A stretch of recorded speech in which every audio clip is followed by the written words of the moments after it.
Welcome into Chicago Bears Now. I am your host, Harrison Graham. It's our brand new show here on Chat Sports. And Bears fans, we got a big announcement coming up in just a few moments, so stay tuned. Well, let's start with some Bears rumors for you guys. Kellen Moore, could the Bears hire him? It's a bit of a long shot, but I think it's something worth getting into. Now, FanSided threw this idea out there, and it caught my interest because we're based here in Dallas at Chat Sports, and I have watched quite a bit of the Dallas Cowboys and quite a bit of Kellen Moore as the offensive coordinator in Dallas. And I think this is an interesting idea. Obviously, Chicago fired offensive coordinator Mark Helfrich last week. He is out, so the Bears are on the search for an offensive coordinator under Matt Nagy. Here's the thing, though, guys. The likelihood is that Kellen Moore will return to Dallas. That's the report out of Ian Rappaport earlier this morning that Mike McCarthy likes him. He would like to retain him. Also, the University of Washington is interested in Kellen Moore as well, so he could return to the college level. But I do think the Bears should poke some interest and take a look at Kellen Moore. You look at this Cowboys offense in 2019, 6 scoring offense, 27 points per game. First in total offense. Passing yards was second with Dak Prescott. He made a big leap. We'll talk about that in a second. Still top 5 in rushing. Third down efficiency tied for second in the NFL. Now, keep in mind, some of these stats were empty stats at time for Dallas. Playing from behind, not the best play calling at times from Kellen Moore, but he was clearly an upgrade from Scott Linehan there in Dallas. You look at how he helped transform Dak from 2018 into 2019. Yards, over 1,000 more this season. First 30 touchdown season of his career. Yeah, the completion percentage was slightly down, but that's mostly because they're taking more vertical shots in Dallas. What do we talk about in Chicago with Mitch Trubisky? They don't take any chances down the field. He's checked down Mitch, and he's not very good at it. Dak's QBR took a big leap with Kellen Moore. Could Kellen Moore do the same thing for Mitchell Trubisky? We'll talk about that in just a moment. Now, Bears fans, I said we had a big announcement for you guys. Here it is. Brand new Bears YouTube channel. You guys have been bringing it on Chat Sports. We hear a lot of you guys in the comments section, so we're launching our Bears YouTube channel. And here's the deal. We're going to have brand new videos at 11 a.m. for the rest of the week, Central Time, 11 a.m. sharp, for the rest of the week on that channel, chatsports.com/Bears. And we're going to do it for the rest of the month. And if enough of you subscribe, again, chatsports.com/Bears, we will keep it going past this month. So you got to keep it going.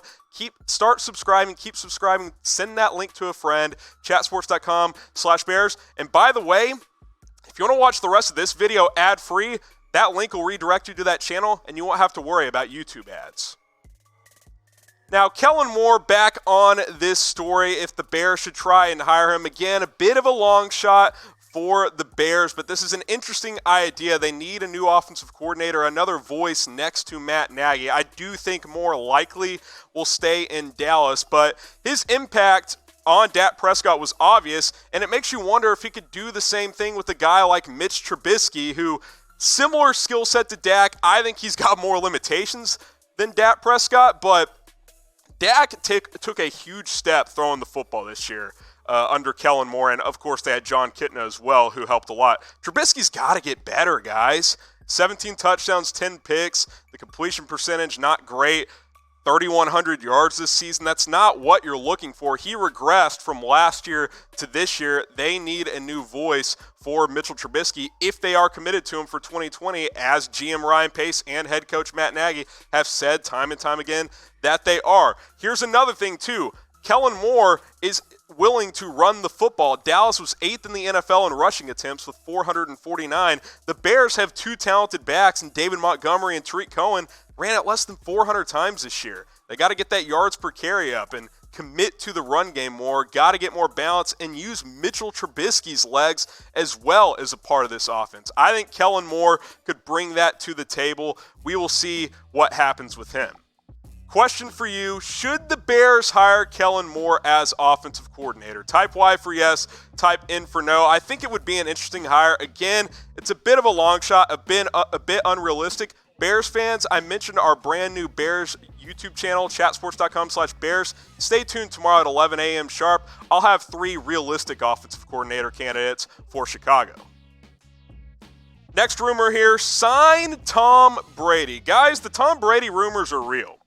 Now, Tom Brady to Chicago, not sure how real this one is, but I think there is a legitimate chance that Tom Brady is not playing in New England next year. He becomes a free agent for the first time in his 20-year career this offseason. Now, does Chicago make sense? I think for Chicago they do, right? I mean, we just talked about Trubisky. They can say all day long that Trubisky is their guy, and sure, he's a lot younger. He's still developing as a player. Tom Brady is going to be 43 next season, but even with the regression this year from Tom Brady, he's still clearly a better quarterback than Mitch Trubisky. This year, he threw for over 4,000 yards still. The Bears have never had a 4,000-yard passer in the entire history of that franchise. So yeah, Tom Brady regressed this year, but he is still a better option than Mitchell Trubisky. And, you know, I think Chicago has better weapons around him than New England does, quite frankly. Outside of Julian Edelman, they're a little thin on weapons up there. Now, here's some reasons to not sign Tom Brady. I already mentioned this one. He turns 43 for the 2020 season.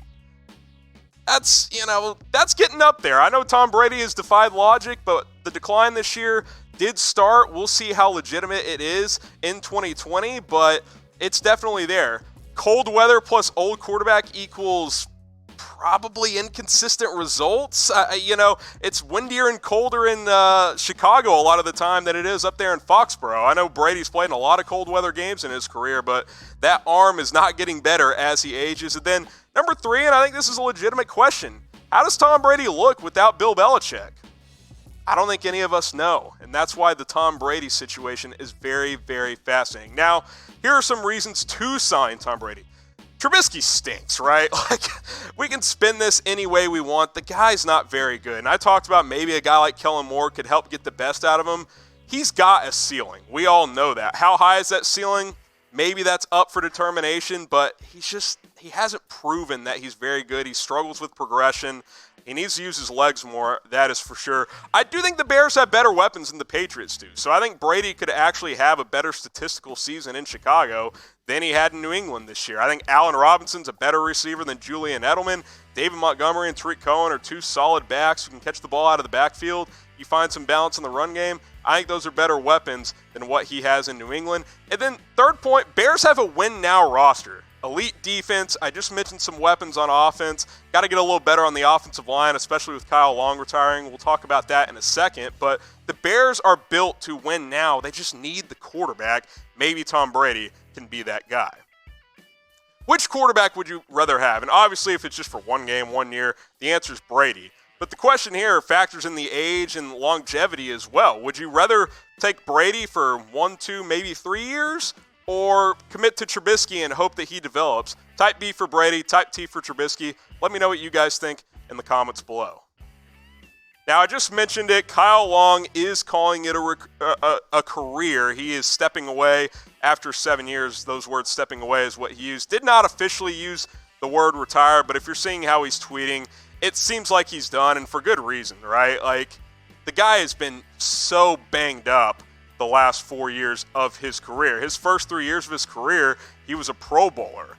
Last 4 years, the guy couldn't stay healthy. He's finished the last 4 years of his career on IR. Keep in mind, if the Bears cut him in March, before the March deadline, they will save $6 million against the cap. So that is a good thing for the Bears. That'll bring them up to about $23 million in cap space, which could help sign a guy like Tom Brady, obviously. But you look at kind of hit the career breakdown. First 3 seasons, only missed 1 game. Last 4 seasons, only played in 8 games in 2016. Only played in 10 games in 2017. Last 2 years, 8 games and 4 games. This year, only played in those 4 games. Had the hip injury. Finished his last 4 years of his career on injured reserve. The guy's been fighting an uphill battle. He decides to retire at just 31 years old. Now, join me in wishing Farewell a happy retirement. Type 75 to congratulate Kyle Long on a great career and wish him a happy retirement. No one wants to see someone's career cut short from injuries, but hey, I'd rather him retire early and be able to walk in 20 years than to keep fighting these injuries. Similar to Andrew Luck, I'm never going to bag a guy for retiring early because they can't stay healthy. Type 75 below. I've already typed to mine. Wish Kyle Long a happy retirement. Now, the Bears' 2020 schedule, if you're thinking, oh man, finish third in the NFC North, we can do better in 2020. Well, the schedule's pretty tricky, guys. They have 6 games against teams that are still currently in the playoffs. That is tied for the most in the NFL. Now, obviously, 4 of those games come in the division. You got the Packers twice, you got the Vikings twice, but you also got to play the Houston Texans, play the Tennessee Titans because the Bears play the AFC South next season. Also got games against the Saints and the Rams, and I think the Rams are obvious bounce-back candidates. I think they will be a much better team in 2020 than they were in 2019. So half your schedule is against really, really quality competition. Then you still got other tough games. Here are the home games. We'll get to the away games in just a minute. Detroit Lions, we'll see what they look like next year. One of the easier games on the schedule, certainly. But Minnesota, we mentioned. Green Bay, we mentioned. New Orleans, we mentioned. 3 very, very tough games there. Next 4 home games here, you got the Bucs. We'll see how they look next year. They were certainly very competitive at times this year. The Houston Texans, another playoff opponent. The Indianapolis Colts, I think, could be better next year. And then the New York Giants, they're still looking for their head coach. Maybe your easiest home game on the schedule. You look at the 8 road games, obviously the division games, Detroit, Minnesota, and Green Bay. Minnesota and Green Bay, as I mentioned, still in the playoffs. I think Atlanta's a bounce-back candidate as well. I think that's going to be a very tough road game. They played a lot better down the stretch. Carolina on the road, they just hired Matt Rule. They'll probably be better next year. Jacksonville's a tricky opponent. Tennessee, the Rams. You break this down, that's a pretty damn tough schedule when you look at it for Chicago in 2020. It might be harder than the schedule was this year, and Chicago only finished 8-8.